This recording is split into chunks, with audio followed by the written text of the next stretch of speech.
Yo, what it do, everybody? This your boy C-Boy Ballin', and welcome to Talk NBA TV.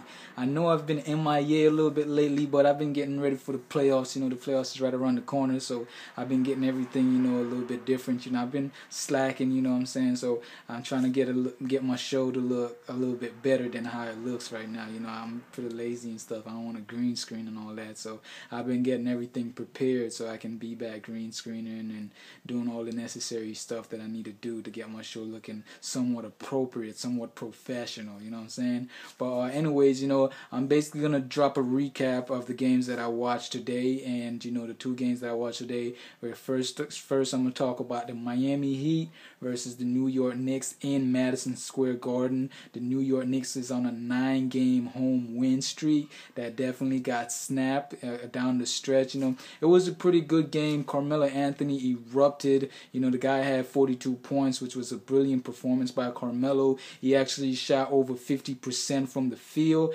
and it was just basically down the stretch. Carmelo was hella tired. The weight was all on Carmelo. He really ain't had no help. J.R. Smith was the only other person to score double figures. With Jeremy Lin out and Amari Stoudemire out, Carmelo Anthony just did not have enough in him to overcome Miami Heat's big three.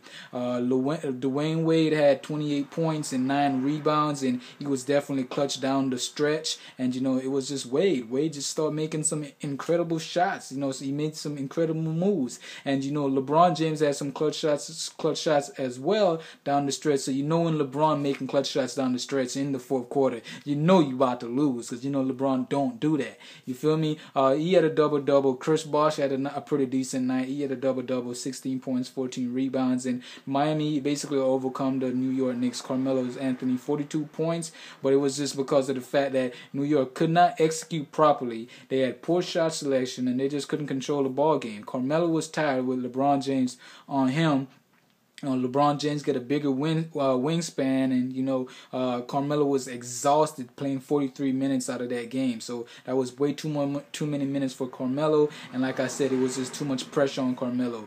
The next game I'm gonna talk about is the Los Angeles Lakers versus the Dallas Mavericks. Now, this game was a pretty good game. It went to overtime. At first, when the game started, Andrew Bynum was being double teamed and triple teamed, and eventually he had to analyze and process the situation, and then once he analyzed and processed the situation, he basically got into a groove. He started off the game scoring 2 points in the first quarter, and he basically finished with 23 points and a double-double basically for Andrew Bynum. Paul Gasol also had a pretty nice game, hitting 2 3-pointers in overtime. So who are we to blame Paul Gasol for shooting a 3-pointer the other day? I remember discussing that Paul Gasol shooting 3-pointers, and we looked at him like, what the hell? But Andrew do not need to be shooting 3-pointers either. But Paul Gasol shot a couple 3-pointers, and he made them in the overtime. He was key in the overtime, and just want to see Paul Gasol continue to do what he's doing.